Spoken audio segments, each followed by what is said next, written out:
Hello， 大家好，今天要跟大家介绍台中的捷运和高铁站。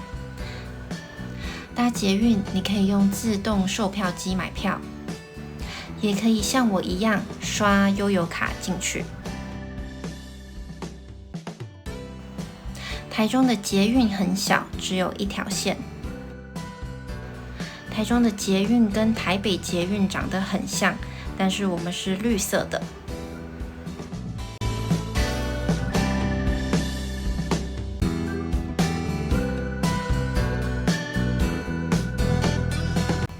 你可以带脚踏车搭捷运，自行车就是脚踏车。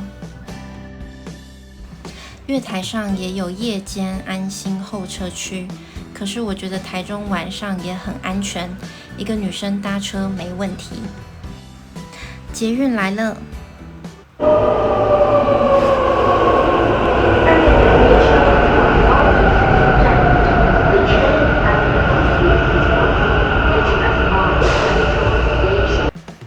虽然月台上没有很多人，但是车厢里有很多乘客。我平常不搭捷运，只有偶尔去高铁站的时候才会搭。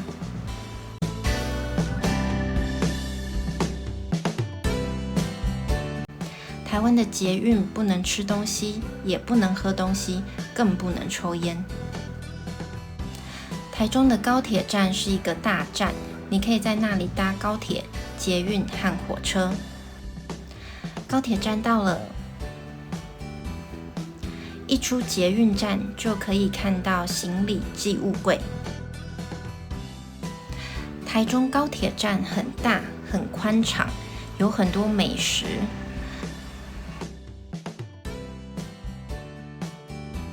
老虎堂的黑糖珍珠奶茶很有名，吴宝春的面包很好吃，你也可以买到台中名产太阳饼。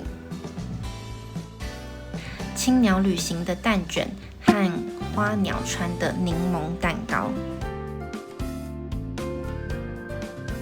今天是星期六，很多人排队买票，但是你也可以用自动售票机买票。我通常用手机的 App 买票，最方便。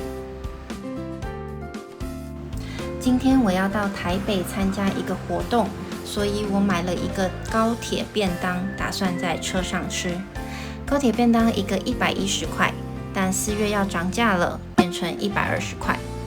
便当有荤有素，我买鸡腿便当，我觉得蛮好吃的，里面的饭很多，我吃不完。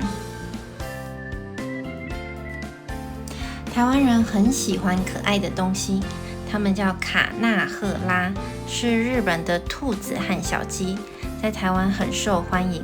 你可以买到一些高铁的联名纪念品，但我觉得有点太可爱了。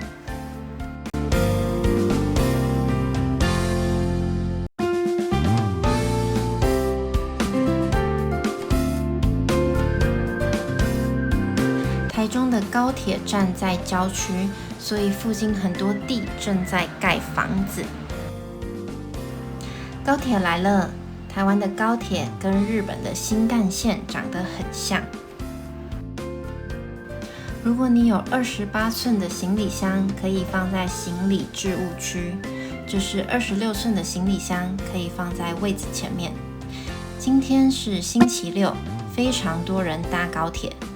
星期五晚上，我想买高铁票的时候，我发现我买不到星期六中午12点以前的车票。从台北回台中的时候，我也买不到车票，只能买自由座。这是高铁的车票，搭车的时候记得看你的车次、车厢和你的座位。台湾的高铁很快，从台北到高雄大约1个半小时。车票也很便宜，台中到台北是700块钱，自由座是675块钱。高铁是在2007年盖好的，到现在已经18年了，但是票价完全一样。高铁票真的是台湾最抗通膨的一样东西了。你想搭搭看台湾高铁吗？记得提前买票，因为自由座常常没位子可以坐。我们下支影片再见了，拜拜。